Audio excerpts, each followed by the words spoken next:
Welcome to another episode of the DawgHouse as we spin the dice one more time. It's like eerily quiet. It is kind of eerily quiet. We're not used to not hearing the music coming into the show, but now this is being done on video. This is our first all 100% video DawgHouse show ever. But it'll also be in the podcast, so if you're listening to us on podcast, you have that. But we will give you a little advance notice that podcast will not be around forever. Yes, yeah. And here you can still listen to it via YouTube. Yes. And here you go. Listen, I'm a rant a little bit, and Ken told me not to do this, but I don't care anymore.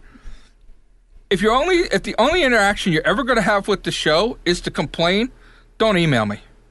Don't email the show. Don't Facebook the show. Don't do it. If that's all you're going to do is complain, and over 6 years never say a nice thing to us, never show us you listen, never do anything to prove to us that you actually like us, go F yourself. Don't email me hate. You know what? If you don't like that, we can't afford our bandwidth, and this is the only way we can get rid of the bandwidth by switching the video and stuff, then shoot the lock off your wallet, you cheap effer, and subscribe to Patreon for $2,000 a month. You know what? We'll do a 3-hour show. It'll never have a commercial break, and you can sit there and watch it till listen to it till you're blue in the face on YouTube. All you have to do is sign up for Patreon for $2,000 a month. $2,000 every time a show comes out. Then we can pay our bandwidth, and I won't care. You know what? You want to complain? Don't be so cheap. Well, you don't actually have to give us $2,000 individually, but bring along 2,000 of your friends and each give $1. But we do have some people. You know what? I'll tell you this. Here's another thing. That's it. You know what? We'll do the DawgHouse commercial free, except for a little break so that we can sit there and reorganize ourselves, because that's what they do in real radio. If every one of our listeners sends us $5 every year, that's it. $5. I mean, we're talking 10 cents a week. 10 cents a week. You send us $5 to our PayPal. That will cover our expenses for our bandwidth and everything. Well, you have to bring a lot of people along with you. No, every one of our listeners. Yeah, but if every one of our listeners did it, we're fine. Well, we do have a few listeners out there that have been, and some of you have done it, and are actually. And if you're donating to us on Patreon and you want to send me hate mail and complaint mail, I will take you serious. No, other than that, I don't care. Yeah, I mean I don't care. The people that are on Patreon that have donated, we want to thank you very much. He wants you to turn his headset down a bit. Yeah, we want to thank those people that have donated. And you very have much. The right to complain. And those are the same people who subscribe to the bonus show. They're the same people who have anytime we've had, who actually email us and say, "Hey, love the show." Right. You know what? For 7 years, going on 7 years, we've been doing this. Over 6 years, we've been doing this show. And the amount of downloads, and we know you're out there because we get that bandwidth bill every month. Right.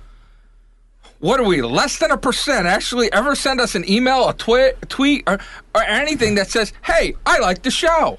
Great job, guys." Yeah, or, not "Hey, very thanks." many. Not many. I was going to say it's less than 1/10 of 1%. Less than 1/10 of 1%.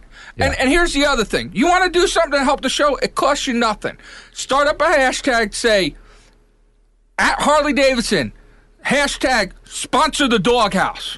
If every one of our listeners did that, they'd be calling us up, and you wouldn't hear any of this ever again. Right. But you can download the show, but you can't ever go on Twitter and do anything like that.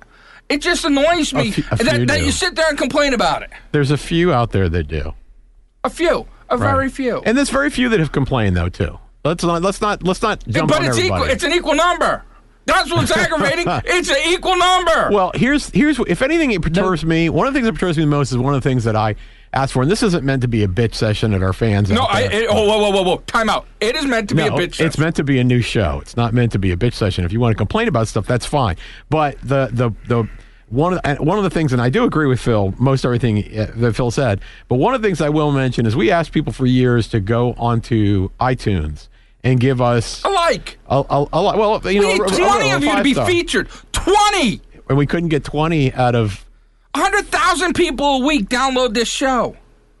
20 of you can't do that? You know what? And one of the Facebook messages we got said, why don't you buy an unlimited package like the other podcasts I listen to do? That means they have 400 listeners.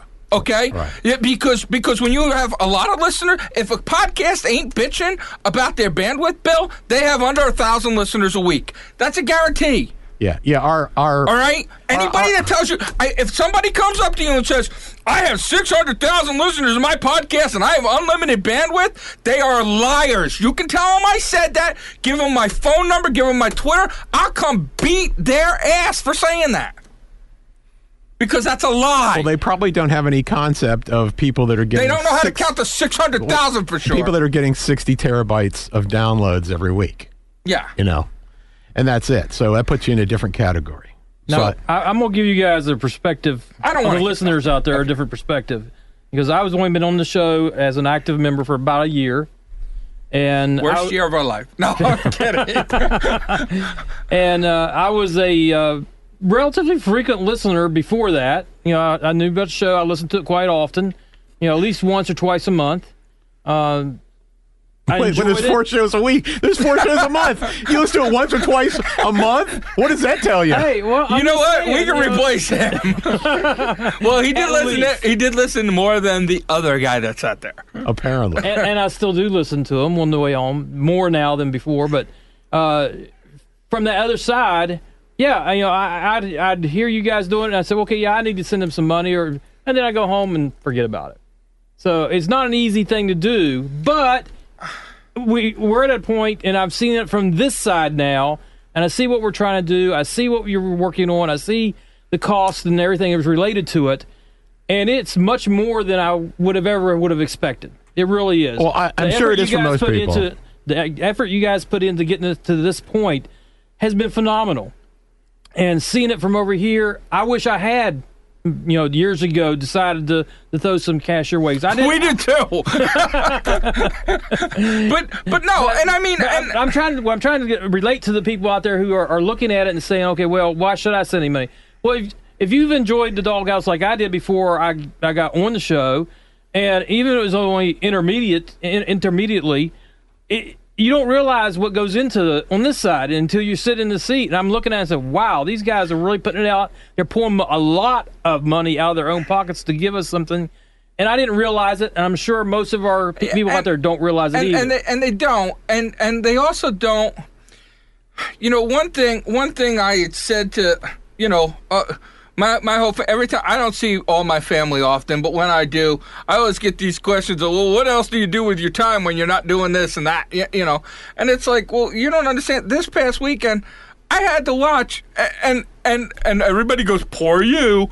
I had to watch 11 hours of racing. Right.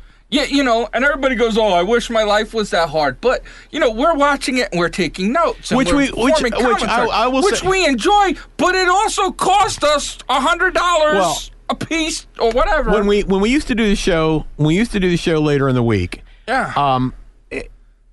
One of the things that would happen is that on my weekends during race season, when there's a lot of racing going on, I wouldn't watch all the races at one time. I'd DVR them, and I'd watch them over the course of, one maybe, a day. Yeah, right, exactly. Well, now I got to cram on there. Well, I'm not complaining about that. I mean, we do this. We pick the time the show's on, and we create the situation ourselves, so we're not complaining about that.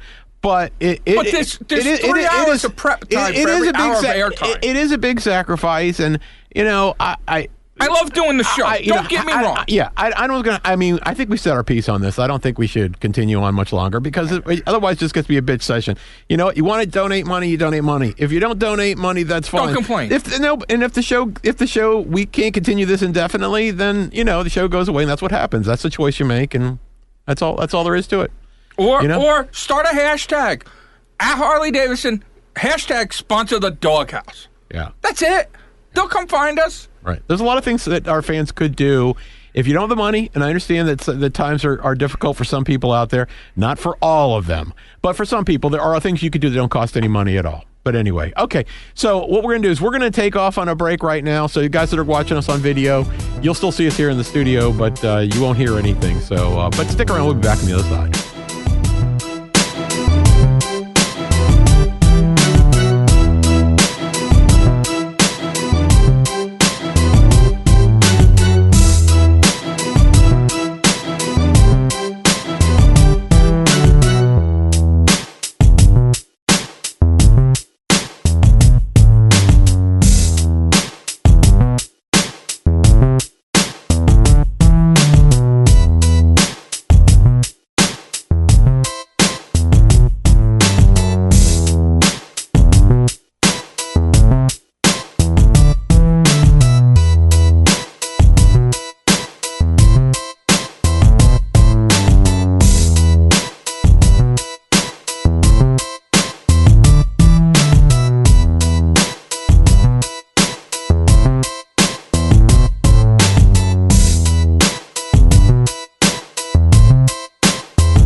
Okay, folks, welcome back again.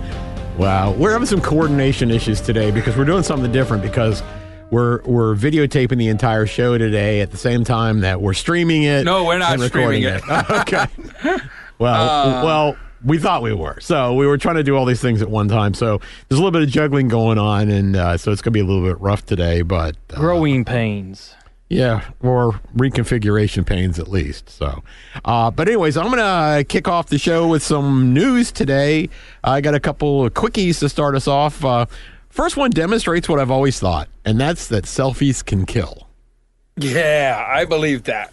And while this story isn't specifically motorcycle related, there are motorcycle portions of this particular event that I'm going to talk about. It's tragic, but there's a lesson we learned this as well. A 30-year-old man was killed at the WE Rock Events Dirt Race Riot in Moab, Utah, Saturday after he was struck by a race car. Christopher Hauer of Ely, Nevada was hit while he was taking photos of the event in an unauthorized area of the track. A 4x4 coming off a designated jump on the track's course struck him, according to the San Juan County Sheriff's Office. And there, like I said, there are motorcycle events of this thing as well. So if it had been a motorcyclist that had hit him, it wouldn't have been good for either one of them.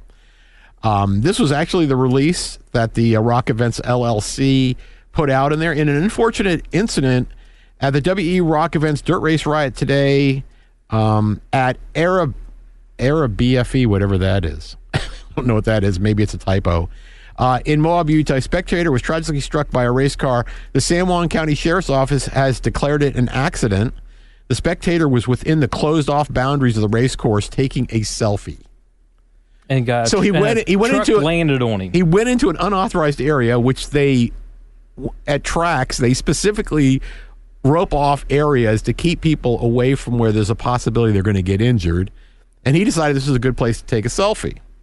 Those usually are the best places. Yes. You know, they're the best places to die, apparently, yes, too. I'll tell you what. As somebody who's done motorsports photography, and you guys know I've been at drift events standing where, it's dangerous, NASCAR, AMA Pro Road Racing, flat track events, motocross events, NHRA. I mean, I stood 20 feet from Top Fuel dragsters. Anytime you're close to the track, you're in a dangerous spot. The first thing I always looked for, and anytime I was taking a new person with me, I'd always sit there and say, decide where you think you're going to be safe. Look, I'd stand near a concrete wall, and I'd say, if something's coming my way, I'm getting close to the wall, because it's not going to move the wall, it's going to blow over, and there's a chance I can survive there. Anytime you're within that close of a distance to a track, it's dangerous. Well, and I don't care. Yeah, but this guy was at the end. He was standing outside out there where he could probably get a selfie with the truck jumping through the air behind him. Yeah, no, I know, and that's dangerous.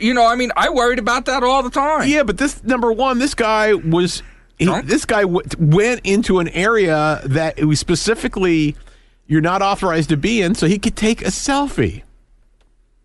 Yeah, no, I used to see people doing that. Well, yeah, and you know what? I don't feel sorry for someone who gets killed. I never said I felt sorry for him. Yeah. I'm just saying that's a good way to get killed. Of course, at any track like that, there are plenty of first responders around, and they were able to get to the scene within the seconds of the accident. When you got a huge off-road truck land on top of you, is probably not much they can do. And probably moving at a pretty good rate of speed. A motorcycle hitting you is not going to be a good day. No, it's not going to be a good thing. Not when you're standing there like that. At the point of the story came out, his family hadn't even been notified yet. So the name's not being released. The driver, the co-driver, and their family are actually having a real tough time with this, I can imagine, as well, because what they don't expect is that they're going to be killing a spectator. You don't really. No, that's a big deal. Well, it's just for these guys to hurt a spectator. It's not any different than what happened with the oh shoot, I'm drawing a blank on the smoke on the Tony Stewart. Tony Stewart hitting the other driver. But that wasn't a spectator. I think it's a little bit different when it's a spectator. He didn't expect the racer to get out and jump in front of him, throw a helmet at him, and try to.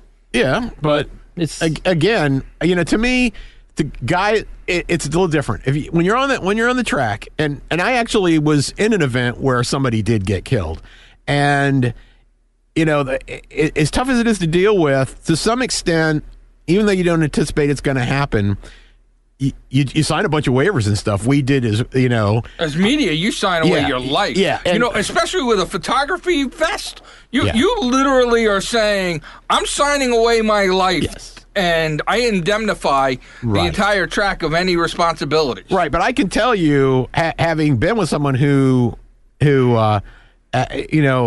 raced with somebody who ended up dying on the track, it's a lot different if you go off the track and you kill a spectator. And that was one of the things people always talked about, because there had been incidents where, I raced at a time where hail bales was the best thing you could run into. And the likelihood was that you were going to hit something a lot less movable than that. In fact, I did. I hit a chain link fence and ended up pretty much screwing my arm up real good at the time. And but there were times where guys went between hay bales, or hay bale got moved by another racer unintentionally, when they were on the outside of a curve, and then somebody else came through there and went right between the hay bales and came out and went to a crowd. And I was never at an event where someone in the crowd got killed, but I was where a racer got killed. And I'll tell you, it's a whole different thing. The racers, you accept certain things in your race. There's a chance that you could get killed in a race. And these truck things, there's a co-pilot on there, and that could happen, and you all know that. But you don't expect that you're going to be in a situation where you're going to kill a spectator, especially nowadays where they go to such great lengths to keep people protected. Now. Well, you saw at the Nürburgring a spectator got killed, right? Yes. Yeah. But it's pretty rare, and like I said, all the sports go out of their way to protect the fans. Then a fan goes and puts himself inside a restricted area, which is. It's restricted for a reason. But if we didn't have guys like that, and I'm sad that he is killed and everything, but just think of all the YouTube hits that we would not have if spectators wouldn't get in the way of trucks and cars and racing and everything. There's some great YouTube videos of people. Oh, I know. It's getting nearly killed. By Oh, I mean, we see them on a lot of guys out on the streets doing stupid things as well. So the driver and the co-driver of the car that was involved in the accident are having a tough time with this, and they're expecting the spectators to be kept well back from the rock crawling area, and only marshals are allowed to be anywhere near where this is going on. So, our thoughts not only to the family of the person that died, but also to the families of those two drivers and the drivers themselves. And this story here, I want to do, which I thought was. Specifically, this one's for you, Warren. I got a story for Warren. Just so everybody knows that Warren's idea of sexually explicit material is a blow-up doll of Willie G. Correct? I will have to laugh at that one, because that is actually pretty. Ken, that's a good one. That's a good one. The answer's no, but it is very funny. Okay. So Rich Ross, who is the new chief of Discovery Channel.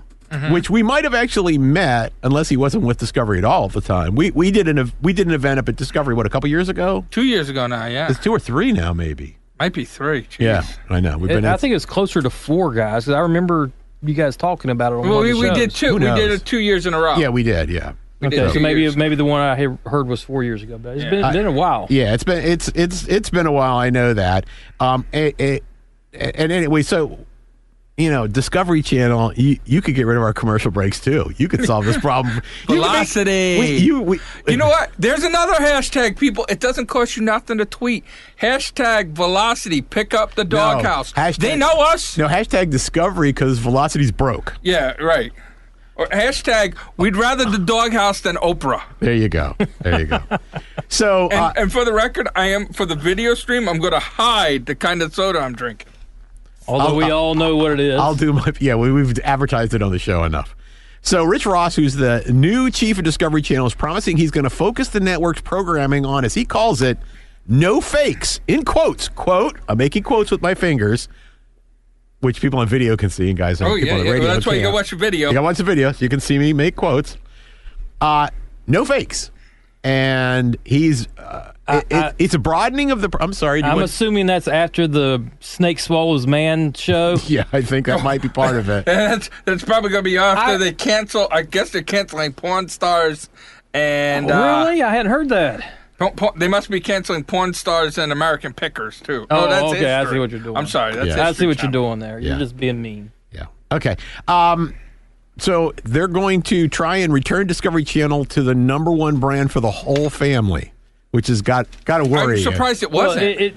Well, no, it's Shark never been. Week solid. No, it's never been an all family show. It's always been more men. geared to main It's definitely it's definitely Discovery has been geared to men, which is, you know what? That's fine with me because I'm a man. You know, and I don't care. You're a man? That's right. I'm a man. Men. Yeah, I'm a man. And I wonder if that'll get picked up by. Never mind. He goes out into the woods with his axe and his flannel shirt. He cuts down trees because he's a lumberjack. I want to watch men's shows. If I want to watch women's shows, there's what is that? Lifetime or something out there. And Oprah and all that other and ABC and all that other. Me personally, if I had it on my network, I'd watch Vixen's channel all the time. But if they had a Vixen's channel, I'd be all in on that. So to that end, Discovery's next scripted. This is just after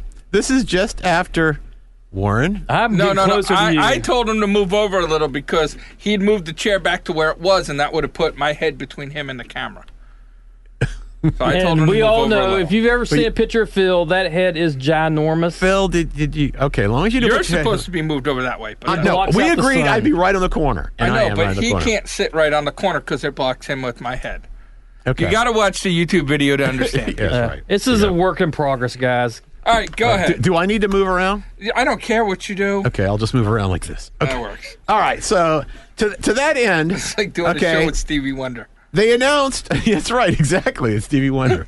Yeah, that they announced that their next scripted series, didn't they just say no fakes? No fakes. Scripted. I guess you could have a script of a narration of a real thing, right? Right, you could have that. Yeah, Ken Burns. Ken Burns is scripted, right? TV has to be somewhat scripted. Yeah. Except this show, clearly. In any case, their next scripted series is going to be, and that's why I said it was about Warren, is going to be about the history of Harley Davidson. It's Harley and Davidson. Yes, that's correctly. The company, Harley Davidson. So this will be about the history of Harley Davidson, not the history of Harley and Davidson. And so it's the company, not the guys who founded it. Well, that's what they're saying. It's the history of Harley Davidson. Okay. I imagine they'll go back to the founders, Harley and Davidson, but in it. And the forgotten guy, the Bavarian guy from BMW who really started it. That's right. Klaus. Okay, so I'm thinking a scripted series about Harley Davidson doesn't sound that it's not for men only. That still seems to me like that's pretty much a man's thing. Even though women are the fastest growing segment in the motorcycle market, they're still a pretty teeny segment compared to the men. You're still the vast majority, 94%, I think, of all Harley Davidsons are still bought by men. So, but anyway, so here's the pitch that was put out by the people that are making the this new series for Discovery. Harley Davidson is more than a motorcycle. It is a brand that has shaped the cultural landscape and defined our natural character. Based on a true story, the series Harley Davidson will tell you how Milwaukee schoolyard pals William S. Harley and Arthur Davidson built and rode the machines that rule the road. Beginning at the turn of the 20th century, at the shores of Lake Michigan, this mini-series charts the birth of Harley Davidson during a time of great social and technological change. Full of spectacular crashes, family feuds, inspired engineering. I love family feuds. Yeah, that's right. Steve Harvey is solid in That's right. Inspired. What is oil leak? Yeah, exactly. Oh, wait, that's Jeopardy. Inspired engineering and strokes of genius. This epic story of how two 19-year-old kids from Milwaukee started a company in their backyard that would go on to become an American legend. It's the story of Apple. Oh, no, I'm sorry. That's right. They were older than 19. Anyways. That was a garage, not a backyard. It was a garage. That's right. Apple was a garage. So while, Warren, if you need to take a break now, you need to go change your undies after. I'm surprised. Notice only one of his hands. No, because Warren would be changing his tidy whities. Right? Notice only one of his hands was above the table the whole time. I noticed that, yes. I kept hearing. Come in. Phil, don't you think this story has been told about, I don't know, dozens and dozens, maybe 15 dozen times. I mean, the history of Harley Davidson it's not new. It's been out there. It's been talked about. Yeah, but it's been scripted, so maybe it was. I've seen. Actually, I'll tell you, I saw a scripted one. Have you ever watched a show called Modern Marvels? Yes. Okay, Modern Marvels did a thing about Harley. Yeah, Davidson. and that was actually a really good show. And they went all the way back to the beginning and told that. It's been done. I'm telling you, it's been done dozens of times. And I know I've seen it more than once. Yeah, Well, you know. what I'll I'd get a like ton of about this views. is if they do the Harley Davidson one, and then they go do Indian, and then maybe even Victory. They just do the, Indians one's easy because there's all the you Hell no, it ain't. Yeah, They got to blacks. reboot it every 7 years, and the economy's going to crash. you got built-in commercial breaks. Come on. And in 1954. Wait a minute, we'll come back in an hour. And this 1972. I mean, do you really think this is going to draw a lot of visitors? How much you want to bet? Here we go. It'd be one of Do their they biggest skip hits. over the AMF days? No, they Can't. won't. You They can't. won't. I bet they will. But not if they're going to bring you all the way to the. Yep, they're going to be like, oh, we're just going to skip the 70s and early 80s. No, that's. this gonna be They a just have lots of breaks. Well, during is this that going to be time. a series or is this going to be a one-time? I thought- show? No, three-part no. miniseries. It's. Yeah, I think it's a miniseries. So a 3-part miniseries. So Yeah. it'll probably take us all the way through the AMF and up to maybe even the live I'm wire. sure they will. I mean, there actually is a good part of the story. Actually, is the AMF story. I think. If they have Scarlett Johansson on it in like tight black pants, I'm all in Oh watching. man, I hate to tell you, she's pregnant. Not by you. I knew that. Yes. Well, in my dreams, She though, knew that that could be a too. different story. Phil could have been involved. You never know. You never know. You never know. Stranger things have happened. Yeah, that's right. It's Is that, possible. is that what the restraining order is all about? No, that's what roofies are all about. Okay. Wasn't for alcohol. So anyway, I just think that most people that are Harley fanatics already know the story behind the brand, don't But you? they'll still watch it. Don't you think? Yeah, I I really do. Watch this. They know Warren, the are you motor going to watch side. it? Of course. It's all about the ratings, and they know Harley guys will watch it. Yeah, and I would watch the Indian one, and I would watch the Victory one. Well, yeah, but we don't know they're going to do those. And I'm just thinking, I don't know that I will watch it. I know the story. I think I know the all story right, as well for as you guys that are watching this on the video, I guess you'll we- realize that Ken Warren can't screwed keep me it up. over. He had the crappy I had- mic stand, I had and now nothing to do with I that. have No. Ken still has the same micro stand because they don't fit in the same thing. right. So there you go, Warren. We converted yours over to crappy. That's all. Yeah, we just broke yours. it. That's right. We converted. Anyways, listen, because on radio that doesn't make any sense. That's why you got to watch the video. Yeah, It's Yeah, kind of funny. I'm not going to poo-poo on the Discovery Channel for doing this because it's a ratings guarantee. And it's Maybe. good that Maybe. I don't think so. What guy with a Harley who has Discovery Channel ain't going to watch it? Guy who knows the story and there's inside out. he's there's gonna a watch real it. dearth of motorcycle TV right now. There's not hardly anything out there for motorcycles. Well, All the good that's because shows are everything- gone, What and do you- all the bad shows are gone. I guess that means the Laughing Devils are gone. The Laughing Devils are gone. There was Devil's Ride when is there gone. was stuff on, it was crap. Cafe Racer's gone. Yeah, but it's replaced with Naked Speed. Okay, so there's something there. So Yeah, and No, it- What- 'cause the else girls went don't wear away? Clothes, and What- that's just that's really insane. the only thing out American right there. Chopper is still on the CMT. No, American Chopper. Only thing out on right out What, there what do you is what do you is do? Naked Speed. What do you do when you've been fired from CMT? You've already been kicked off the Learning Channel, Discovery, Well, and they now didn't get CMT. fired. They just got tired of buying. They couldn't sell commercial ads. They got tired of buying their spot. That's getting fired. Yeah, pretty much. Yeah, that's it.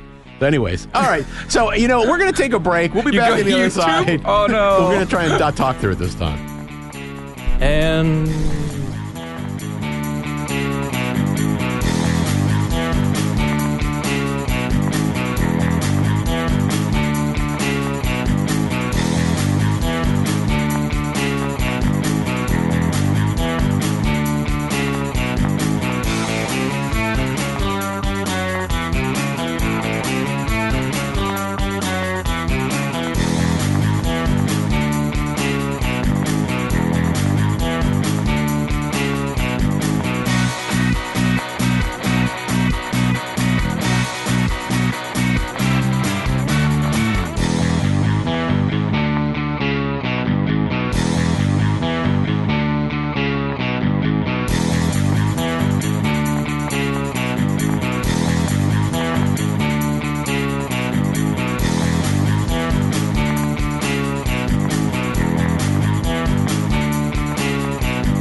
next segment of the news. Ken left us with a Harley Davidson. Well, I'm going to go Euro on us. Did you guys know? Not another BMW recall. Actually, no. Okay, good. I probably could have found one, but I didn't go looking for it. Good. This one happens to be a good news for Triumph. They set a first quarter record. Triumph. Okay. They set a first quarter record of sales, which made them the largest European motorcycles in North America. So they surpassed BMW. Oh, the largest seller. Yes. Triumph is selling more than BMW? Yep. The ranking, so I knew there was somewhere in the store you were going to crap on BMW. I just knew it. The ranking is based upon motorcycle unit sales in the 500cc plus on-road and dual sport categories for the United States and Canada. So that's a pretty large market of BMWs, as you just pointed out.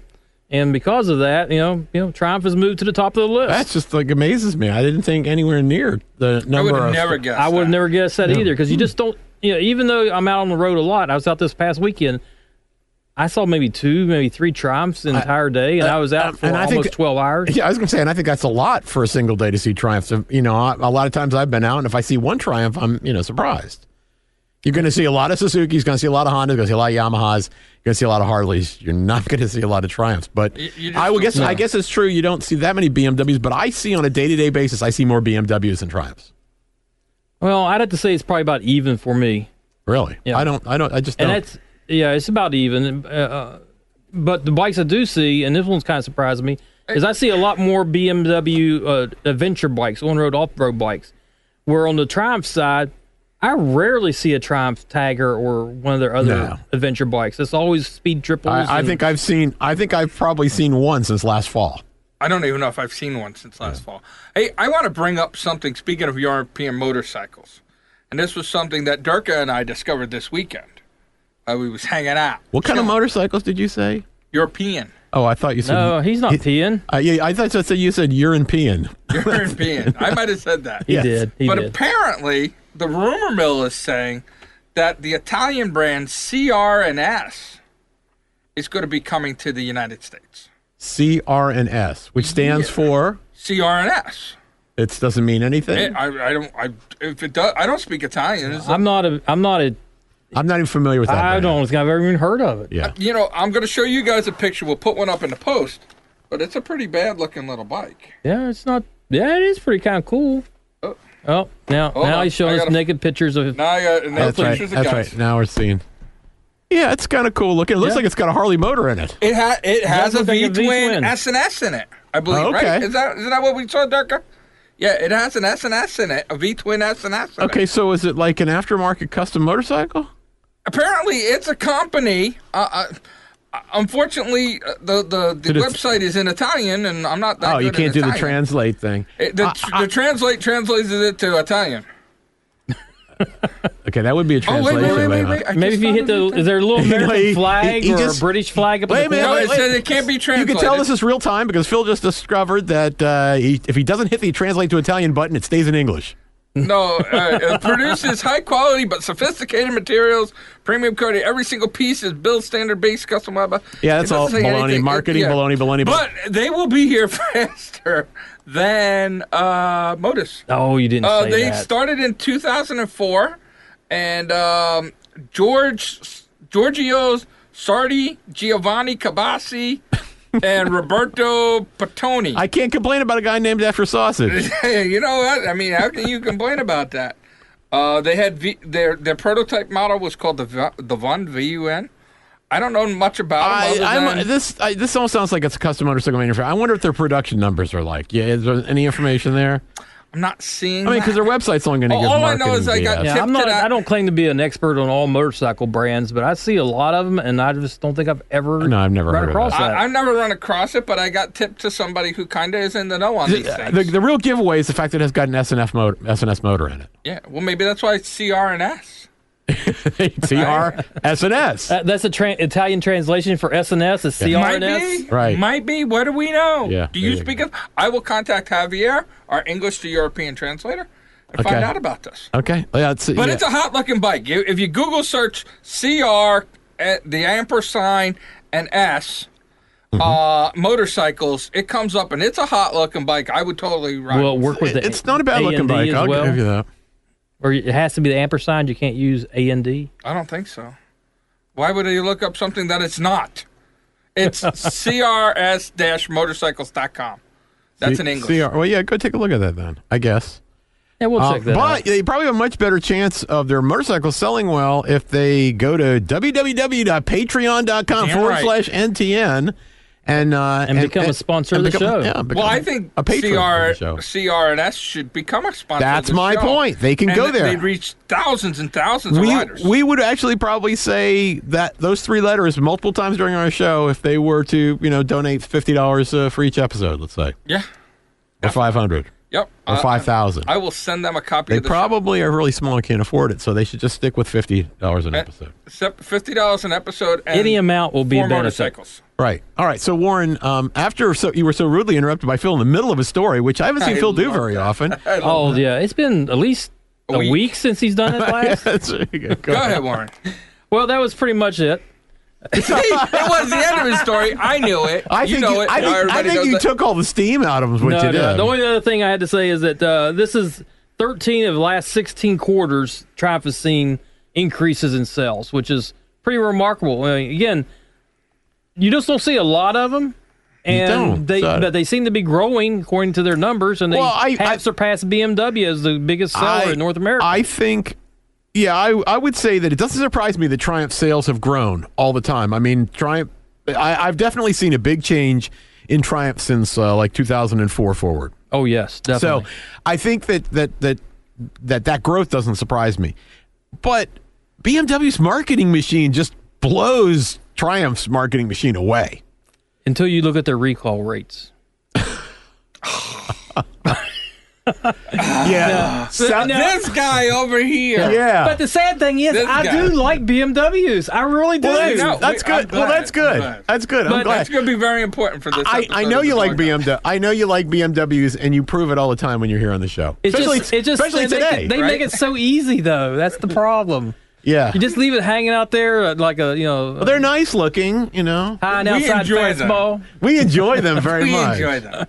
So, should we key Warren in? No. We won't. Nah. Okay, something's going on. All right. So, you know what? That's going to have to be something that our listeners watch the video to see. To understand. Exactly. Because they will never understand just listening to the they show. won't. All right. Okay, Warren, I'm sorry. All right, well, we'll move on to another story. Okay. We'll move on to another story. This one kind of intersects with our racing segment and with our news segment. And X Games has not been known for a lot of motorcycle-related events. They have run the freestyle. Well, I don't know. I mean, that's not a really good. Well, they have run freestyle and the tricks and the jumpers and stunts, but it's been off and on. They'd be doing it 1 year, the next year they may not do it, and sometimes they'll replace a different sports. Well, they're adding a new one this year, coming off of 2 years ago when they ran the ice racing. Mm-hmm. Now they're going to do flat track. Well, they did that last year as a demonstration for the ice racing. They didn't do flat track last year. Yeah, but they do demonstration stuff all the time. They'll try different things out and see what the reception is. And now they're going to try flat track out. I think if they get some big names, it's worthwhile. If they don't get some big names, it's going to be. I don't think anybody's going to care. Well, Brad Baker is the lead name, and he's actually out there advertising and pushing. Well, that's because it's the Harley Davidson flat track racing, and that's a sponsor. Yes, I understand that. It's a big deal. I understand that, but what does that got to do with X Games?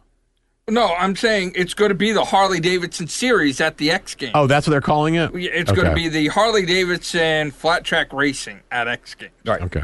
And they're going, I can't tell and maybe the article you're looking at has a little bit more information, but I couldn't tell if they were going to use street bikes like they did Harley Davidson Street Series bikes like they did, or XR 750s. Okay, so they're going to use the big bikes, the real ones, not the modified Street 750s. Right. So they're going to use XR 750s. They're building a 3/8 dirt track at Circuit of the Americas where the X Games are going to be, and they're bringing.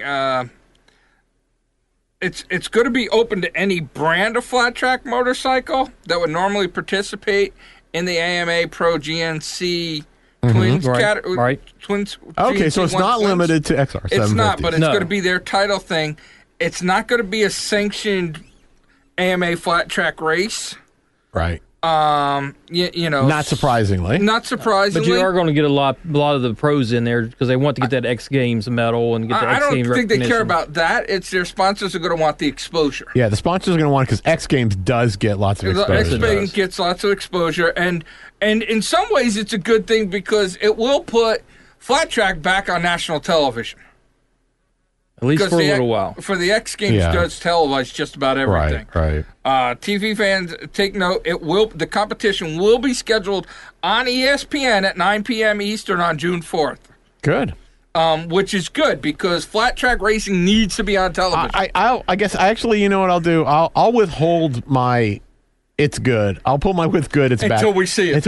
Until I see who's going to actually participate. You know, if Brad Baker's there and they don't bring a lot of the other guys in that are in the AMA Well, for sure, series, you're going to get Brad Baker and Mies. It's an invited flat trackers. It's an invite only thing right now. right? And who they have invited, and they haven't said whether they got responses. It just says who they invited is obviously Brad the Bullet, Brian Bowman, JD Beach, who is one of my favorite racers because he'll race anything, anytime. JD Beach had a good weekend this weekend. Steve Bonzi, Jeff Carver, Kenny Coolbeth, Slinging Sammy Howard, Poor Jersey Jake Can I say Johnson. something? I got to call out to Kenny Coolbeth. If you ever get a chance, you need to come on the show because Punch me in the mouth. yeah, you need to come in and tell Phil your last name is not Cool Breath. Okay, because he says cool breath every time.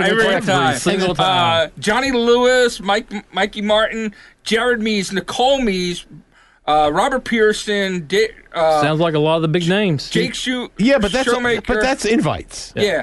Corey and Shania Texter and Hammer and Hank Wiles. See, you're literally lucky You got that I one could pull good. those all off. I knew the nicknames. Oh, I want to see it for Shania Texter. I'd watch it for that alone, right? Yeah, she's actually a looker, Yeah. and she's fast. Yeah. I'm She loves the DawgHouse. I don't know. No, she does want to come on it. She loves the DawgHouse. Yeah, she does. She does want to come She on. loves let's the get her DawgHouse. on. Get her I know that for a fact. Now, I do know that on April the 16th at 1 to 2 p.m., ESPN is going to have the Pro Flat Track Grand National Champion Brad Baker and Jared Mies to talk about the X Games.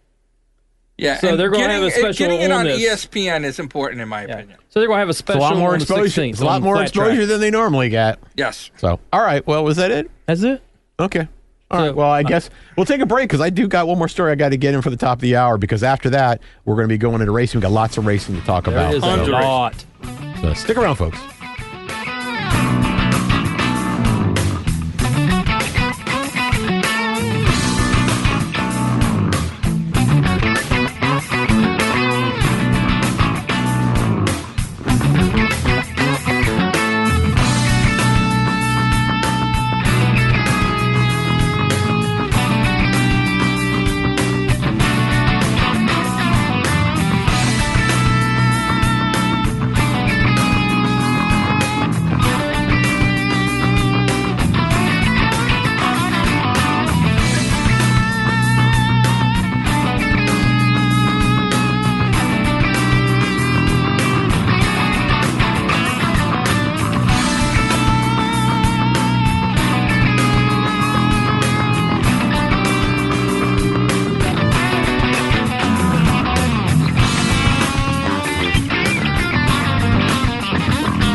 All right, folks.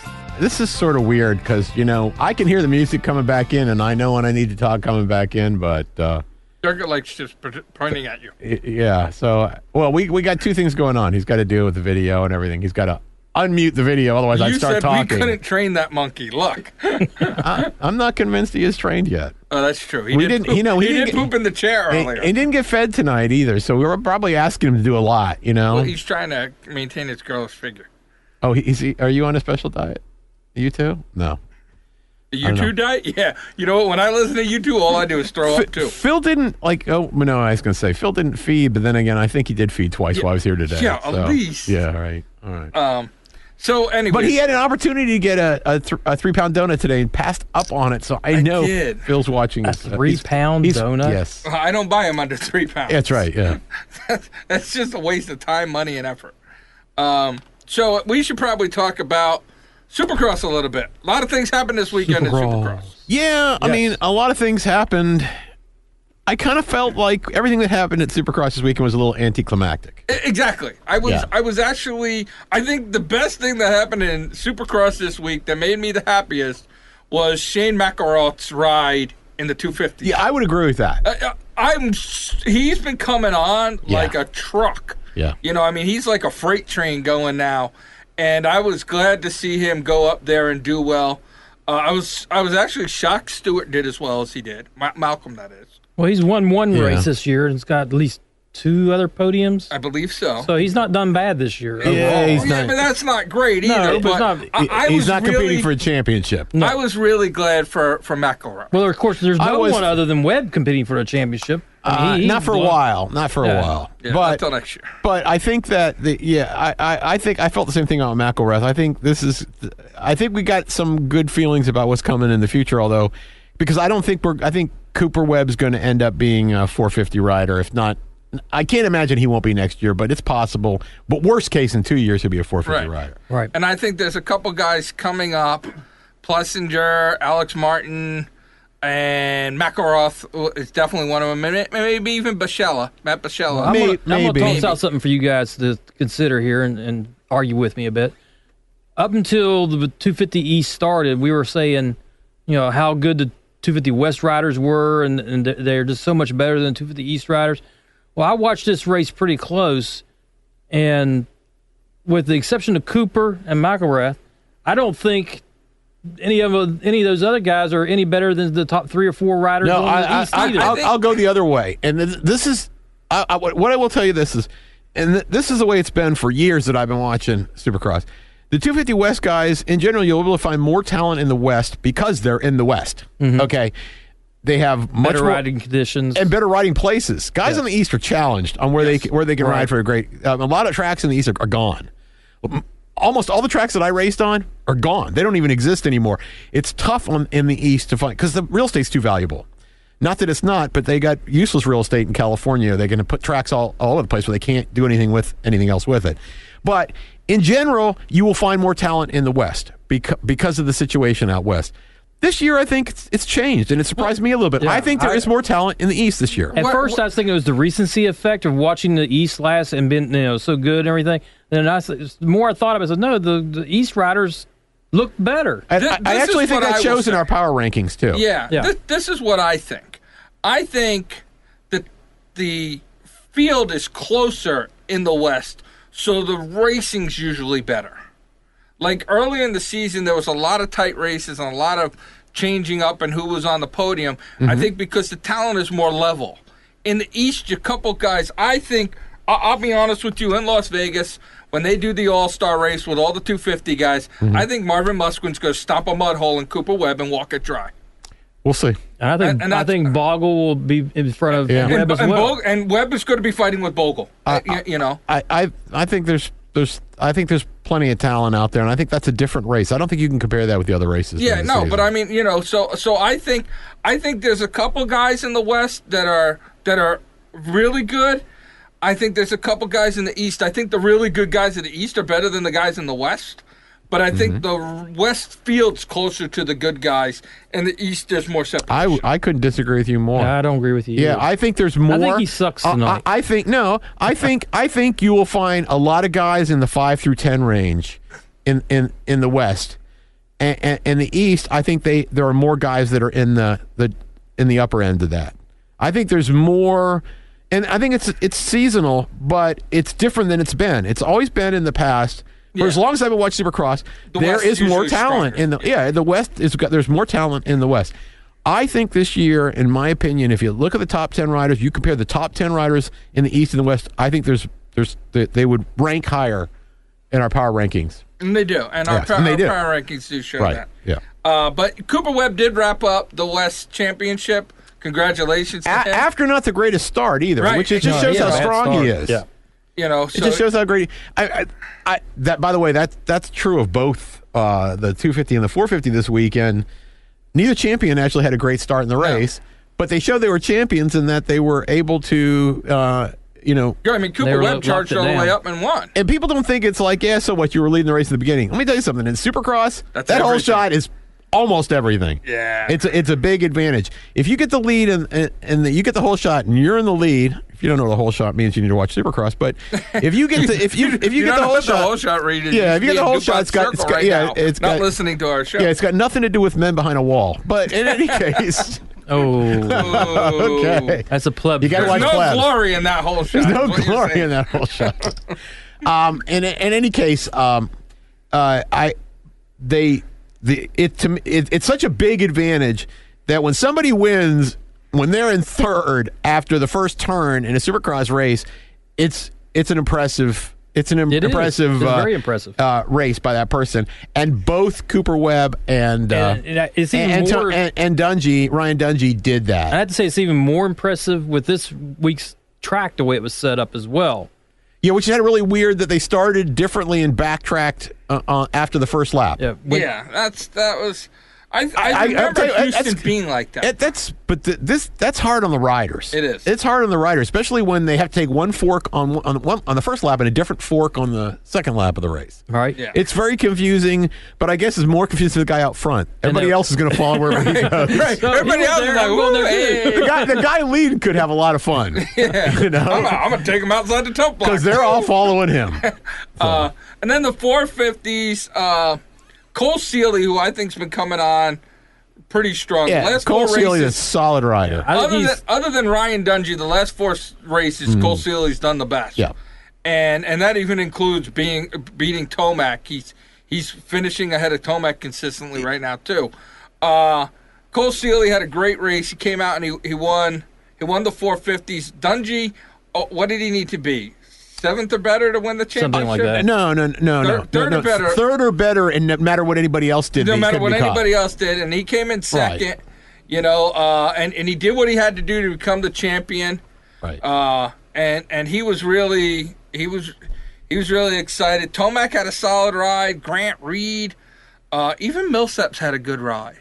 Yeah, I mean I've been poo-pooing on all season. There were a lot of people in the 450 who had an okay race, but I wonder to some extent because I know how it feels to be in that position when Tony Dungey. Tony Dungey, Ryan Dungey, but Ryan Dungey, Tony's brother.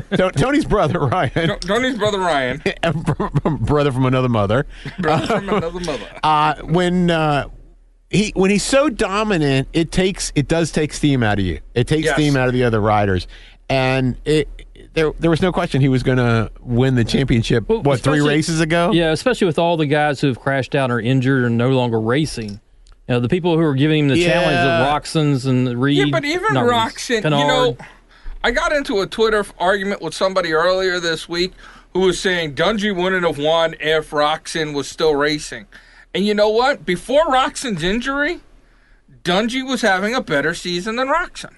Yeah, maybe it would have been. Well, number one, you can't make that argument. Here, I will just. You're right. You can't make that argument. You can say it, but you're just pulling something out of your rear end because the fact of the matter is we don't know because if Tomac was in there, it would have affected Dungey, I'm sure, and there might have been more competition, but you can't say that would have been enough that Dungey, who is screaming on that KTM, would have.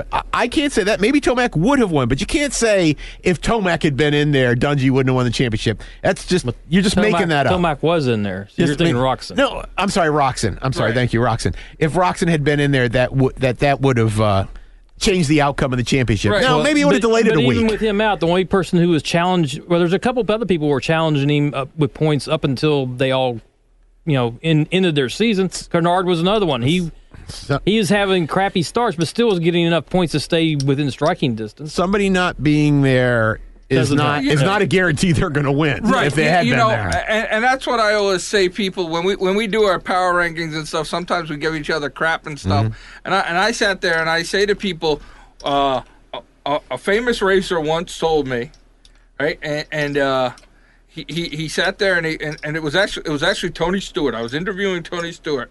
And I asked him, I said, what's the most important thing when you said famous racer, not infamous. Infamous, same thing. That's more than famous. Did you axe him in the head? Hey, so I said to him, I said, what's the most important part of a race when you get in the car?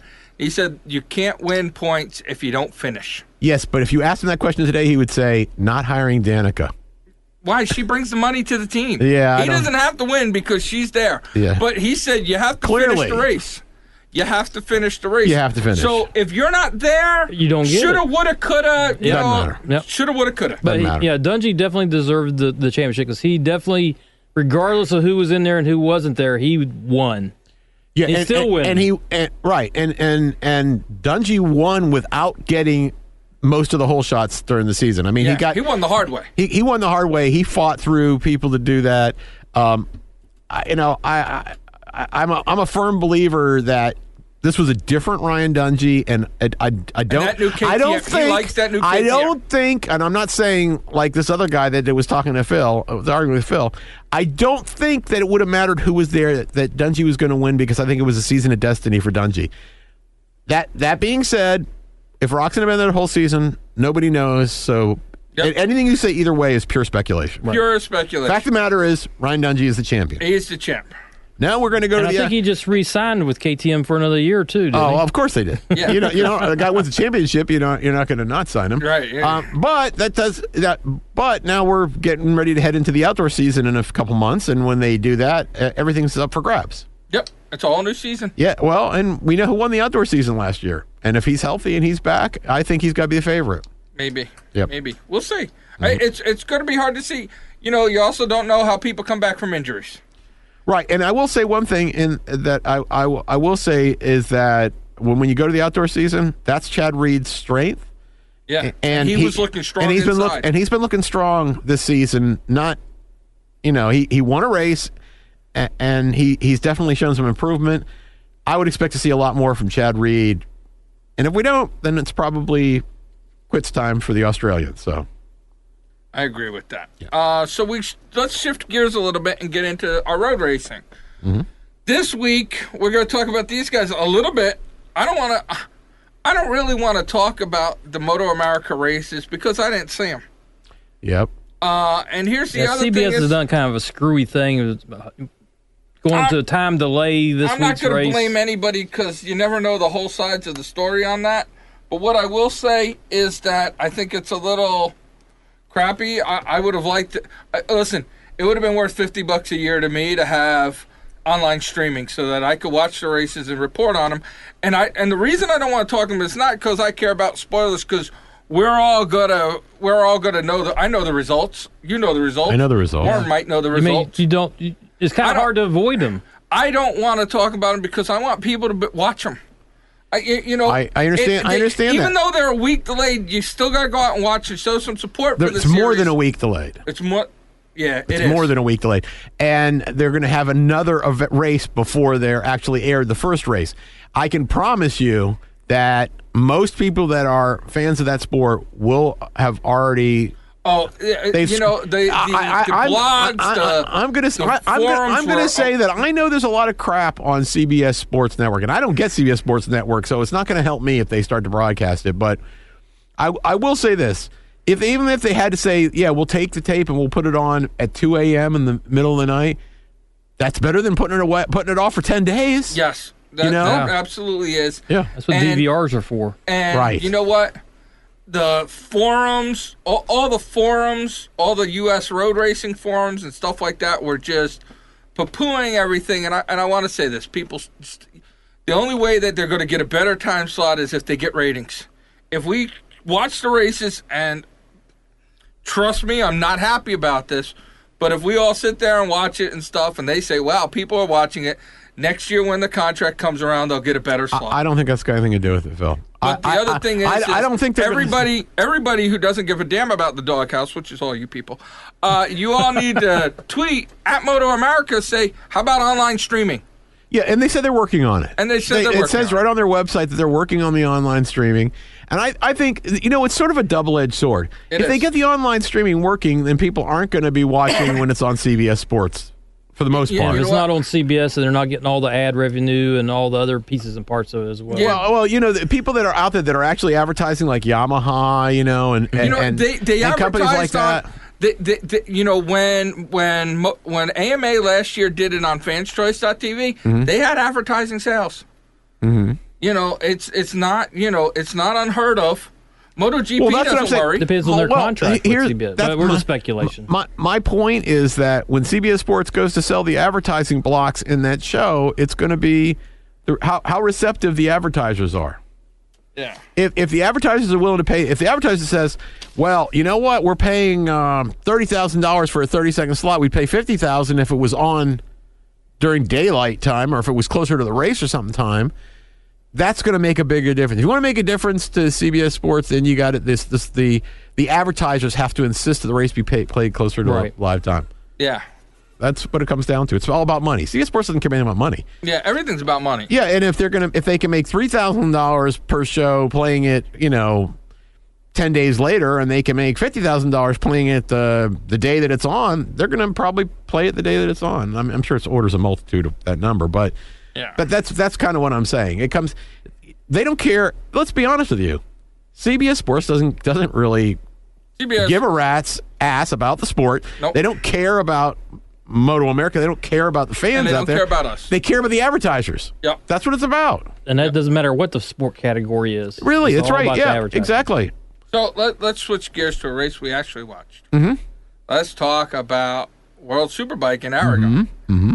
And did you guys watch the World Supersport race? I did. I kept waiting for the dragons to swoop down. Well, I watched the Supersport race because I was expecting really good things for P.J. Jacobsen based on how he had been doing during the week. And you know what? I'm happy with it. That's his second place of the year. He was doing great up until the final practice session. Second podium of the year. Yes. But he was leading everybody going into the final practice session, and then in the final practice session, he lost a few times. How do you say that guy's name? Sofalu? Sofaglu. Sofaglu, if you win 3 World Supersport championships and can't get a ride in Superbike, retire. That's all I got to say. Well, again, I got to say what I said before. We don't know he hasn't had offers and has maybe chosen not to because he can't get an offer on a decent bike. I call that the Mark Martin. No, it's a Mark Melandri. It's a Marco Melandri. Marco Melandri. How do you think he feels about a bike that number one, the Aprilia can't, it's dead last, and they can't even keep it running. Yeah, that's true. So, but that by the way, I apologize. That was jumping into MotoGP. Yeah, that's okay. That's okay. But since we're talking about World Superbike, that's where Marco Melandri would rather be. Right, and probably deserves to be. But the World Supersport race, I was all excited. Mm-hmm. P.J. Jacobsen starting off where he left off last year, getting stronger and stuff. He's out there racing with the guys who everybody picked to be champions, and he's holding his own. I know the European listeners probably don't want to hear it, but as American listeners, we're all giving a fist bump. We don't have much to vote. We don't have much to cheer for in the world sport, in the world motorcycling. Right. So give us what we can get. Yeah. We'll take it. And he had a great race. He came in second. He's second in the points. So I'm real happy about that. Yep. For American, that makes me happy. So that's what I want to say about that. And the race normally that's like Moto2 where there's 45 lead changes on the last lap, and it kind of got spread out this week. It did, and that was a little shocking. Yeah. So I don't know if that's going to be a trend or if that was just a fluke. I don't know. I hope not. It's not a good trend. It's not a good trend. I hope it's just a fluke. It's not a good trend when you got it when the only interesting racing is going on between third and fourth to see who's going to make the podium or not. It just takes a lot of steam out of you. You want to see a fight for that top spot on the podium. Yes. And we didn't get that this week. No, we didn't. And then in the British Superbike series, World Superbike. Yeah, really. It really should be called BSB. It seems like it, doesn't it? Yeah, there's a lot of Brits in there. They're doing just, well, too. They're just dominating. I'm looking at a list of all the podiums, and there is not one that's not a British flag in all 3 rounds. Yeah. Well, everybody. It is only 3 rounds, But you got one guy who's 3 rounds dominating. But you know what? It was the same way. It was the same way with Tom Sykes for a couple seasons. Yeah, but 18 British podiums. It's I don't know impressive. why. I don't know why that is, and maybe somebody out there would have an explanation for me why UK riders seem so dominant in World Superbike as of late. I don't know. Is it that British Superbike is just great training grounds? Could be. It could be. We should ask our British our BS reporter as BS reporter as Emma calls him, and she's probably right. Yes. No, we'll ask Olaf about that. But you know, but I'm thinking we're seeing that it's not just in World Superbike that we're all seeing some guys that have come out of British Superbike who are doing well in other races that we talk about too. Like we're going to talk about in a minute. We talk about Moto2 and Sam Lowe's, and you know we've got his brother out there racing as well. So, but it's the dominance right now, and I understand that Haslam now has squeaked out a few wins, but the dominance of Johnny Rea is almost a little frightening. Yeah, Rea, you know, we talked about it last week. Is he a fluke or is he the real deal? Well, I mean, I always thought that Johnny Rea was a hell of a rider on that Honda. On a bad bike. And I mean, the guy would produce things on that Pata Honda that, as far as I was concerned, shouldn't happen. Yeah. Shouldn't happen. He was able to get good results with the Pata Honda. And we knew that him going to Kawasaki was going to be a hell of a move for him. And it's a brilliant move, I think, for the Kawasaki team to hire him. Yeah. I mean, but he's taken that bike. He's taken that bike to that bike so well that it's like I don't know. I mean, right now, right? No. I'm actually if I'd be looking at. There's a lot of the guys that are out there that are racing really well right now who've got to be thinking, "Wow, what are you going to do?" Yeah. I mean, how do you beat Johnny Rea? I'll tell you the one thing that I've noticed about him is that his races have been almost flawless. Yeah. Even when very smooth. Even when he loses, he's not making a lot of mistakes out there. No.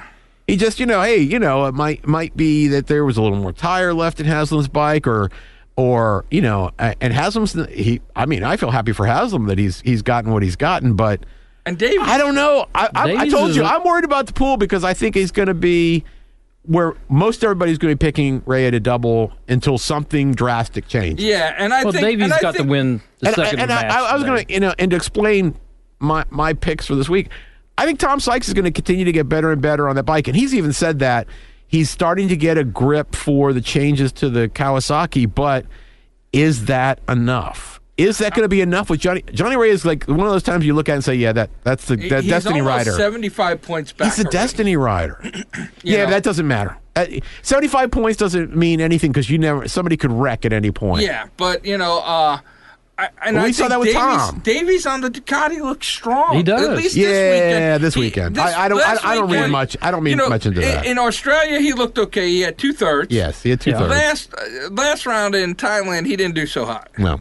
But he looked, again this weekend, he looked strong with a second and a first. Yeah. And the first was by a good distance, too. Yeah. I mean, you're right.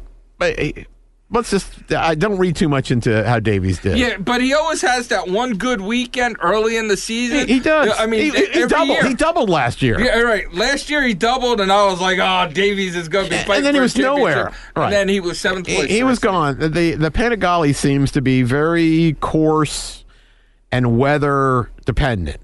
Yeah. And you know what? No knock on Chaz Davies, but the next round he could come in 7th and it wouldn't surprise me. Yeah.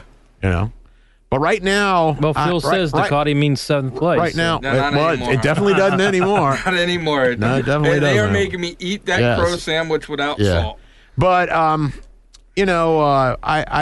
think right now I got to look at it and I'd say, is there anybody else racing except Johnny Rea and Haslam? Occasionally, you get Davies and Sykes battling up there. I think they're Torres. just. I think Jordy Torres. No, he's not. He's not competing for a win. He's not competitive, but he's having a good season. He is competitive, but he's not competitive for a win. Right. And right now, I think you got for the win. It's just the 3 guys. It's got 2.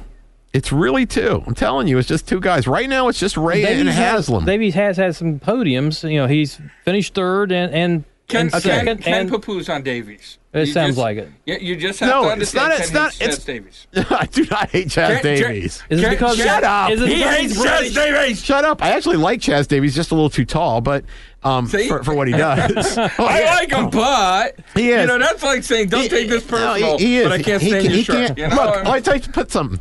You take little teeny Johnny Rea and you put him on a straightaway. And you put Chaz Davies, which is Chaz Davies is like 3 Johnny Reas tall or something like that. At least. Right. And who do you think is going to tuck behind the windshield and get less drag? Yeah, but Chaz Davies is going to reach out and grab his clutch handle. Yeah, on a different lap probably. Yeah, probably when he's getting fast. I just think at this point right now it's a 2-person season. If I see some people that I think could have an effect, if Sykes gets better, here's the thing about it. I picked Sykes this weekend because I figured it was a desperation weekend for him. It's one of his favorite tracks, Aragon. He was getting better every week and feeling more comfortable. And during practice this week, he looked really strong. I really thought that he was going to do better. But he did, and he led the first race, and then he threw it away in the second. The first race, they used up his tires. Again, he doesn't know the bike well enough, the new bike. And in the second race, he screwed up. He tucked the front end, and that was it. It was a mistake. So as I look at it right now, you got 2 guys in there that are racing close to flawless. Look, Haslam winning that race, he did not expect they were going to do very well at this track. No, you meant Davies. I'm sorry, Davies. Yeah, I'm sorry. Yeah. So even when he's trying to say something right, he just doesn't like Davies over. You'll see. He doesn't like Davies. Yeah. He won't even say his name. No, I wasn't talking about Davies. I was talking about Haslam. Okay. Haslam did not expect to do. They didn't even expect they were going to even threaten a podium this weekend. They were expecting very poor. They had not the Aprilias had not done well at Aragon. They weren't expecting they were going to be able to do well at Aragon. So I think he was. If you watched any of the post race interviews, I don't know if you did. Yeah, he had said that they were shocked. Because in a lot of the earlier interviews, they said they didn't expect much. So I think there's 2 guys out there that are racing a World Superbike for the championship right now, Rea and Haslam, and it is where it is. Yeah, and we'll see. We'll see. I think the people will come up. People will come up and they won't matter. Unseat them, but it won't matter. If Sykes comes up and wins even a couple races, it's not going to matter. Yep. Jody Torres has a great weekend. Does it? Davies wins another race. It's not going to matter because the other guys are just too consistent. No, Johnny Rea is all right. He's just piling on the points. Yep. I think the problem that it's going to be it gets tougher for Haslam as you go on now. Yes. It gets tougher because Ray is going to start to pull away, and then he's going to have a problem. Yeah, he's got to start winning some races. But you know what? That could change. That could change on the next weekend. One bad crash. Yep. By the way, did anybody hear how Tom Sykes is doing? It was a bad crash. I haven't heard.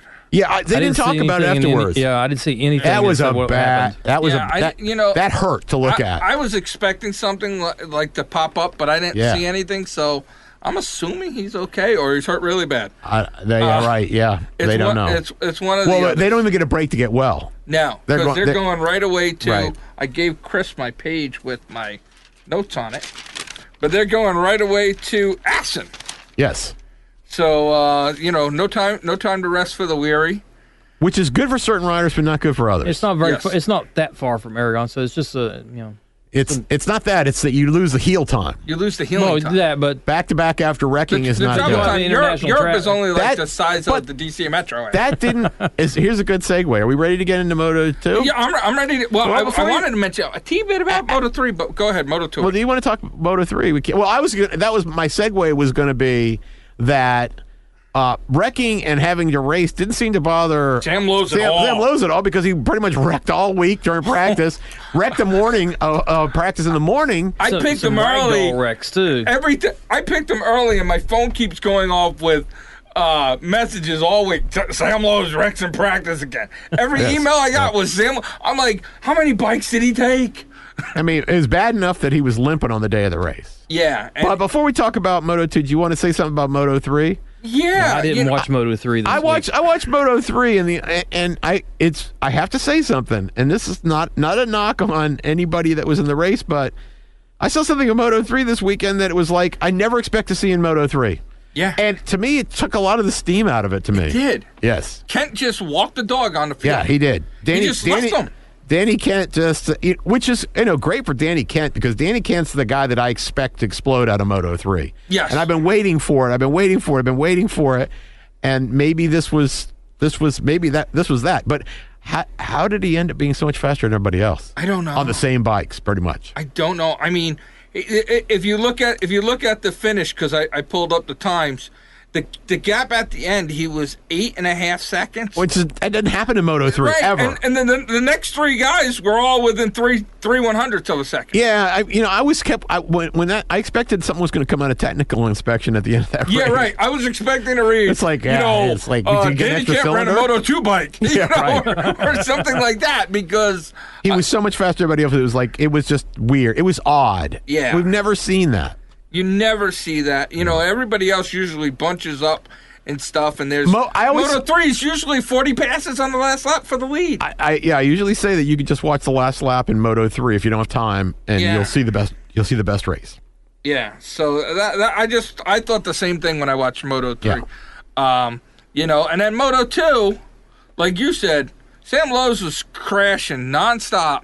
Oh, he was beat up bad. He was beat up. And they came out and had a great race. Yeah, I read somewhere that he was offered painkillers. Yeah. The day of the race, it turned him down, refused them because he didn't want to lose his edge. Yeah. Which apparently it was a good thing that it was a great move. It was a good move because he said he was really hurting at the start of the race, but within a couple laps he said it had gone away, and that was all adrenaline. Yeah, that's all. That's and I'm he out was front. and he I'm going to Sizzler. Oh, and I'm not going to slow down. And Zarco pushed him for a while. Yep. Yeah, he really did. Yeah, he did. Zarco pushed him for a while, and I got to give him credit. I think that was a race that Sam Lowe's needed badly, especially after the last one. Right, especially after the last one, he needed that race.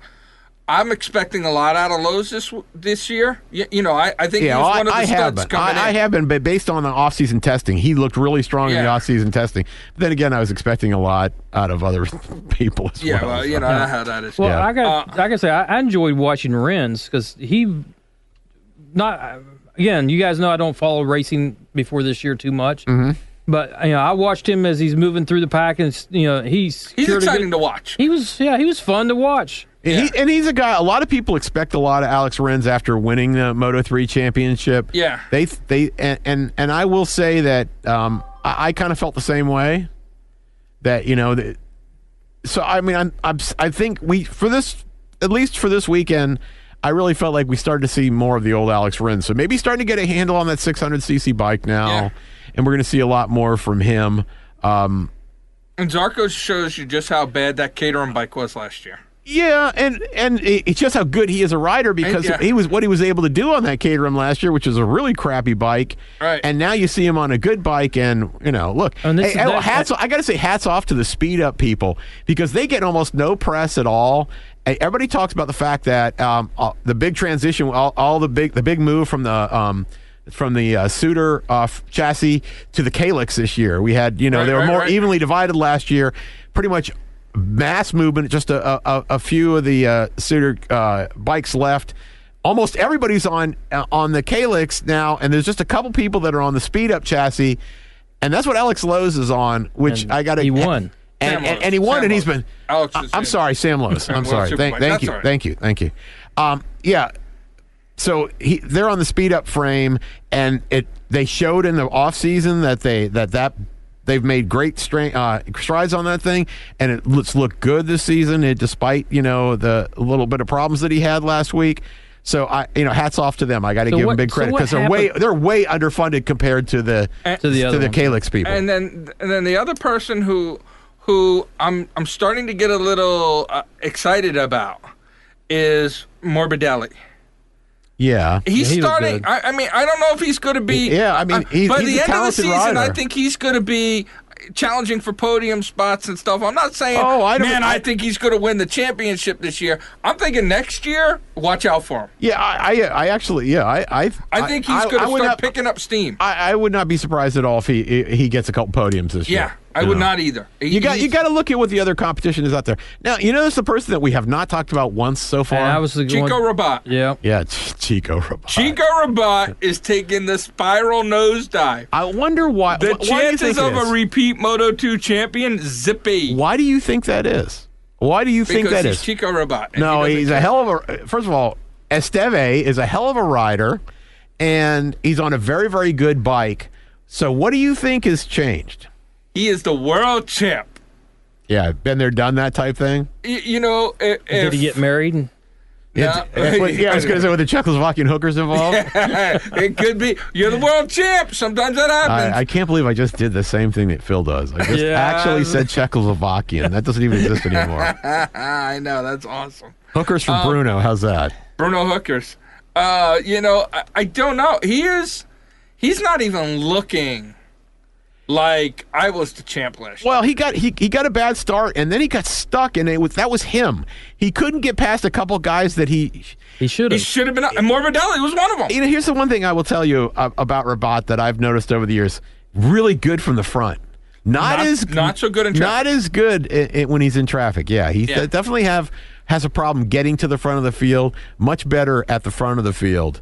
So, which is, I don't know. I don't want to write him off yet, and I'm not going to write him off yet. I think he's too talented of a rider. Oh no, it's too early. How many stops they got left in Moto2? 16. Yeah, exactly. So it's definitely not. Don't write him off yet, but Chico, I've already written you off. Okay, well you can do that. I think Tito will win some races this year. I don't think there's any question about that. I had Rabat in the pool, and as I watched him race, I said, he doesn't look like he's going to do it. He doesn't look like he cares. Yeah, no. But here's what... He looks like he's out there going, yeah, I got a paycheck. Yeah, we're hey, I'm a wave to the blonde with the big boobs. Did you watch practice and qualifying? No, I didn't. Okay, if you watch that, I don't think you'd say that. Well, I don't care about practice and qualifying. It's race day. No, I think so. I think was exciting to watch. He was. I mean, he was zipping around. He was doing... I didn't get the same sense... Well, Rabat was. Chico didn't look like he wanted to be there. Okay, I don't think that's the case. I think that who knows? Maybe there was a problem during practice and they made a change to the bike that morning, and he wasn't comfortable. Maybe he had other things on his mind, like, hey, I'm just riding around. You guys go ahead and write. I got to see my You guys go ahead and write him off. I'm not going to write him off. I'm going to be the first person to tell you. I think he'll win a couple races this year. I'm going to tell you this. I'm going to throw him in the Danny Pedrosa category this year. Ooh. Wow, that's a hell of a... That is, and this is early. So that's... So you're saying he's not going to race anymore is what you're saying? No. I'm just saying he's... Well, we don't know that Danny Pedrosa's coming back, do we? No, we don't. I'm just saying... Because, why would they want Danny Pedrosa to come back? Danny Pedrosa, at best, is going to get you a podium.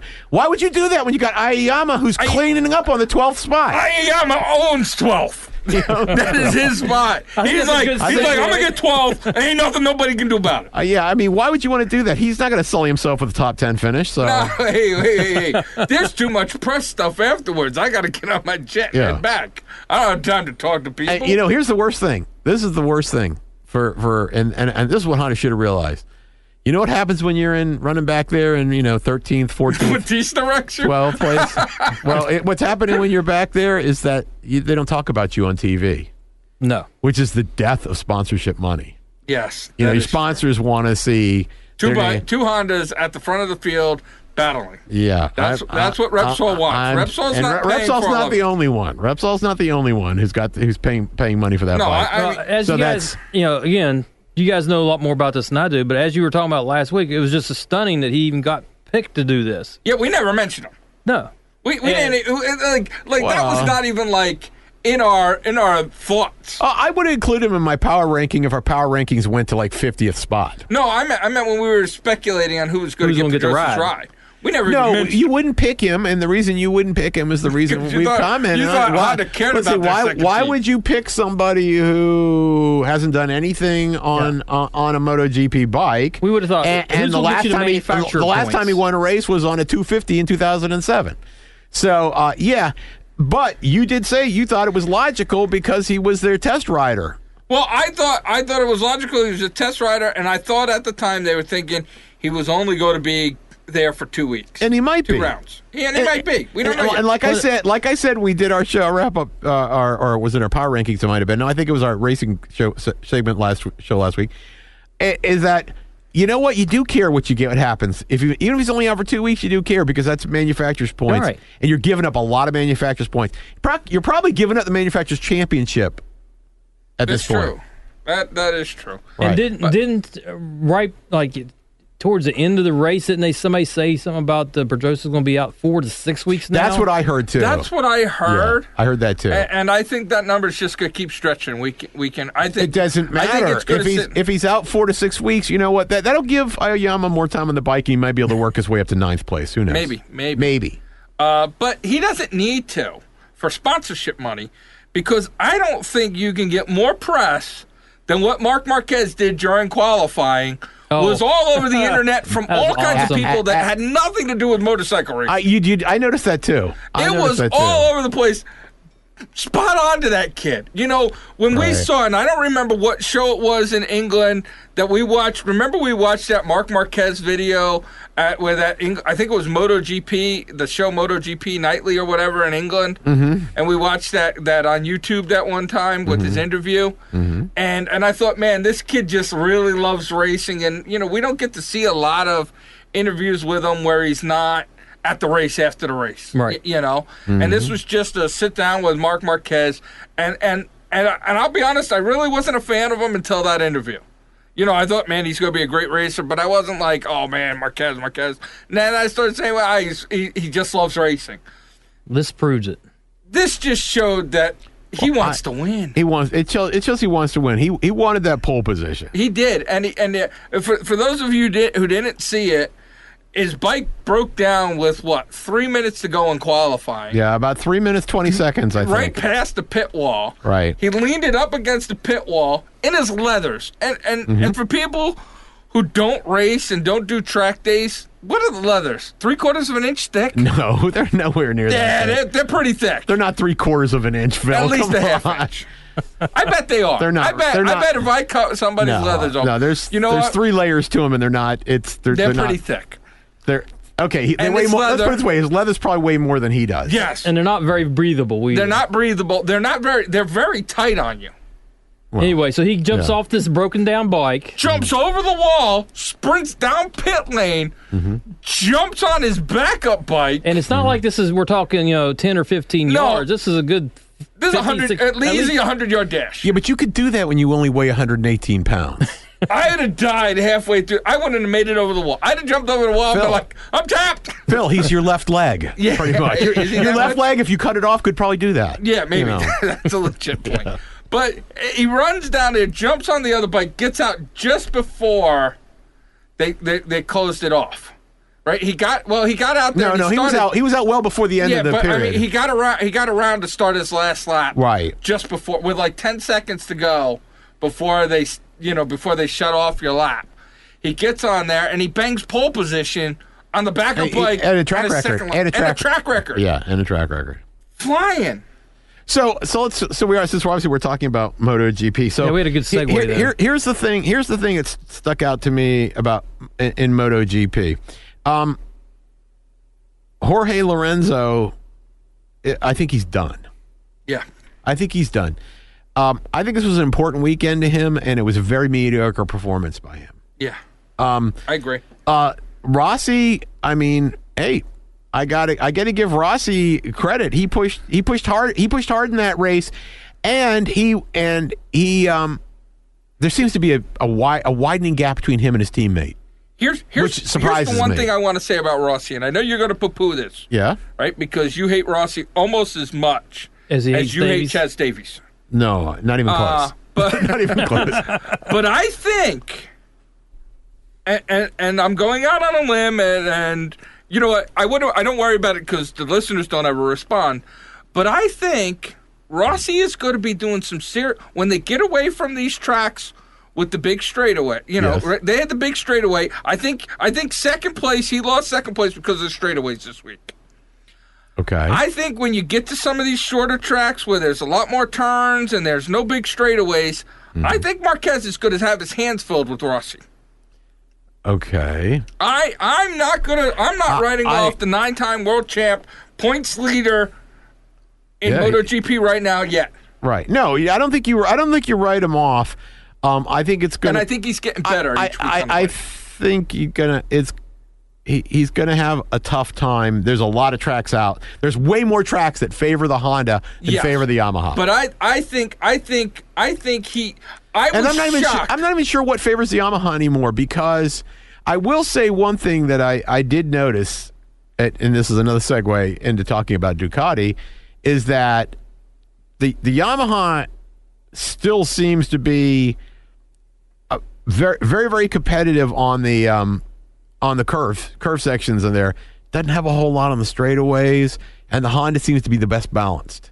The fastest bike on the straightaways is the Ducati. Not by far, though. I actually watched that this weekend. Now, it wasn't as much faster as I thought it would be, but it definitely has an edge on the straightaways. But number one overall has got to be the Honda. Yamaha, I would say overall number two. Ducati's still number three, in my opinion, overall. But I think the Yamaha, just when Rossi and Marquez were battling, last year when Marquez, and the last 2 years when Marquez went by, it was, hey, Valentino, how's it going? Goodbye, I'll see you at the end of the race. Right. Now it's, trading, battling back and forth. Not for long, though. Longer than it was.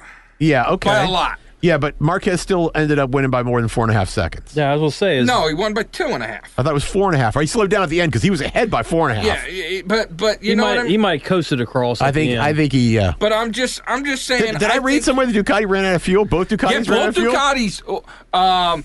The Vicioso's on the last lap, and Iannone's on the cooldown lap. Yeah. Okay.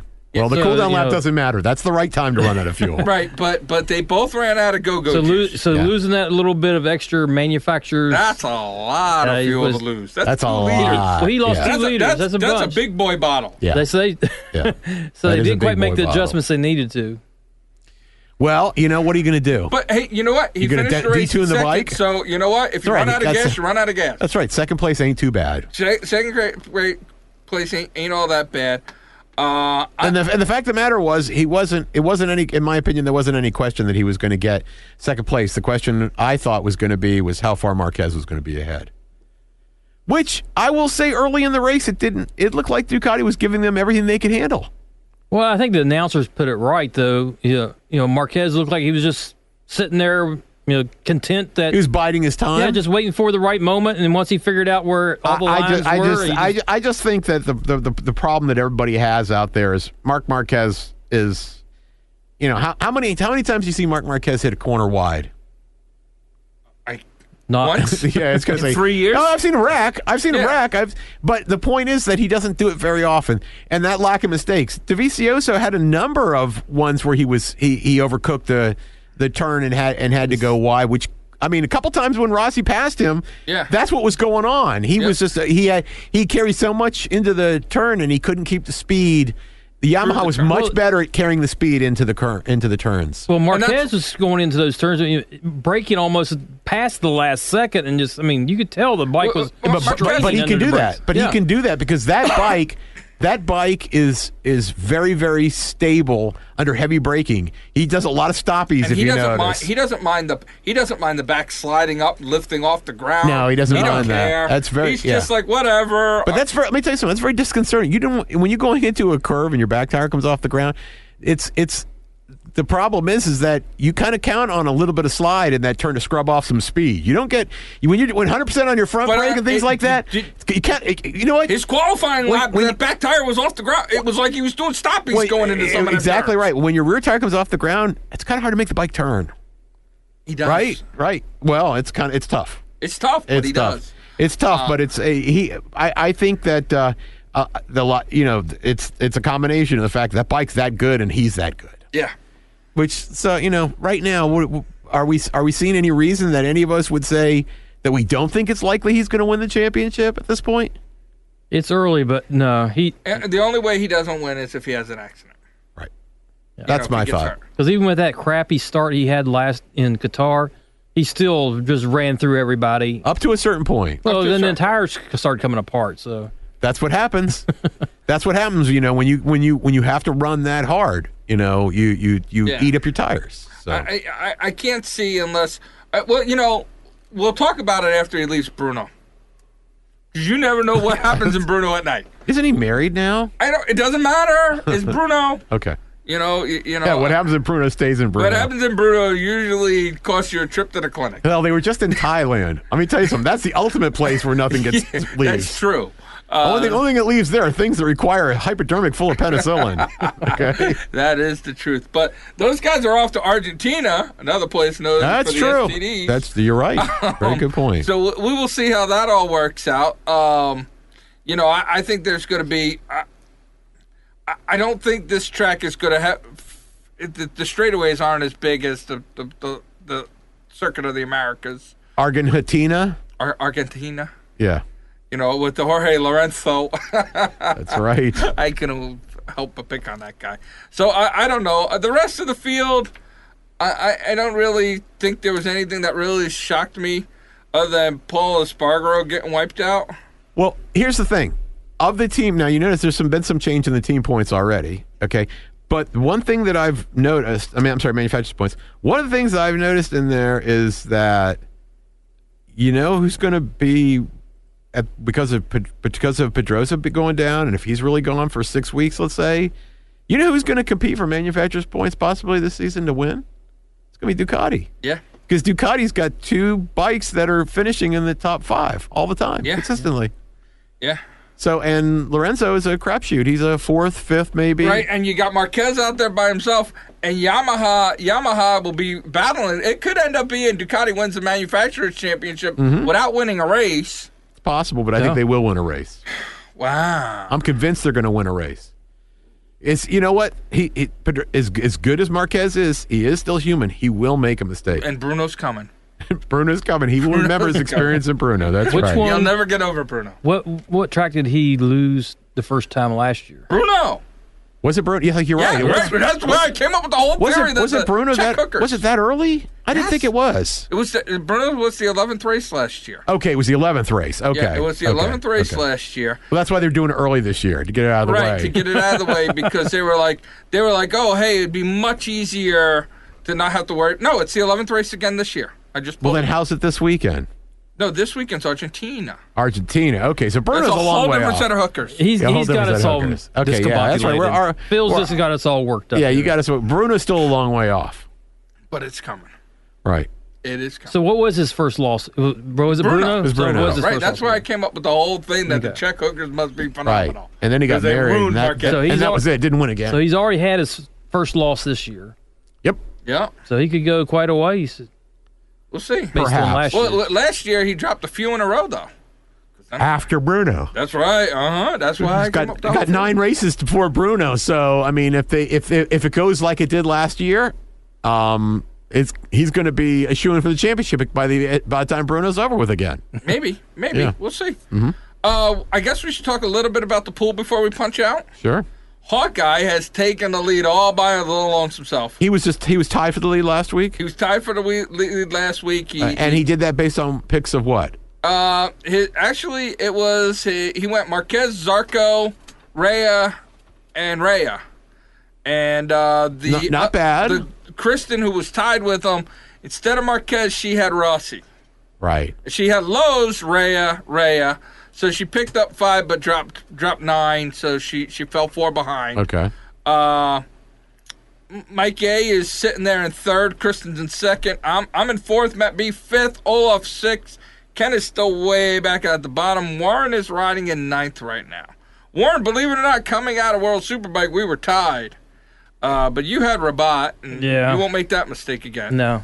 He just was uninspiring. Uninspiring. You do know that you you do know that he's gonna win at the next stop, right? Well, probably the first time you don't pick him, he will win. Yeah. So that was a big 100-point weekend. I finished on top for the weekend, scoring 91 points. Ken was actually the lowest. Ken and Carl C. You guys had 61. Did we both have Sykes? Yes, you both had Sykes. Yeah, that's what killed us. You know, I mean, we lost, got no points in the second race, World Superbike. Yeah, and that hurts. That hurts. Yes. Oh no, I'm sorry, I was not. Rico was the top point scorer. He had 95 this week. Ooh. He had Rhea, Lowe's, Marquez. Almost a perfect weekend. Almost a perfect weekend. And we got another 100-point weekend coming up. If you want to get in the pool, drop an email to phil@ntnradio.com. Hit me up on Twitter at ShiftPointMag or at DawgHouse Radio, or go to the group on Facebook, DawgHouse. Well, at least I'm not in last place anymore. We had someone quit the pool, right? Yes, she had to leave for work-related Come on, reasons. guys. All I need is 15 more people to quit, and I'm going to win this thing. You are on the way. Ken is making his charge by going after the Lorenzos. That's right. So that was kind of wrong. Yeah. But, the pool's pretty close. There's not a lot of points separating the leaders, and then there's Ken. It's only 60 points, you said, right? No, you're 90 points back. 90 points. 90 points. Ooh, God. Now, don't worry about it. I was over 250 at one point last year and still didn't win. Yeah. Well, think about it is that. Yeah. Think about it is that you can't do anything like people reckon. No matter what. You can't. You can't. Wreck them and damn near kill them. That kills you. That kills you. Thank God he didn't he didn't have 2 DNFs. Hey, thank God Josh Aaron isn't racing, or else I'd be back. Yeah, right. Exactly. Thank you, Caterham. I didn't want to win that pool anyways. I'm doing a lot better in the NASCAR pool. So that's all I can say. Yeah, that's all we can say. I guess that about wraps up our. Yeah, I think that's probably it for this week. I mean, we talked way too long. Way too long. We were not planning on going that long, but we had a lot of almost racing an hour too. Without breaks. That was too much talking. That's too much. And if you want I blame Durka completely. Send $5 to our PayPal account and get everybody you know that listens to the DawgHouse. If all our listeners do that, we'll do a 3-hour show every week. All right. Till next week. God knows what we'll do.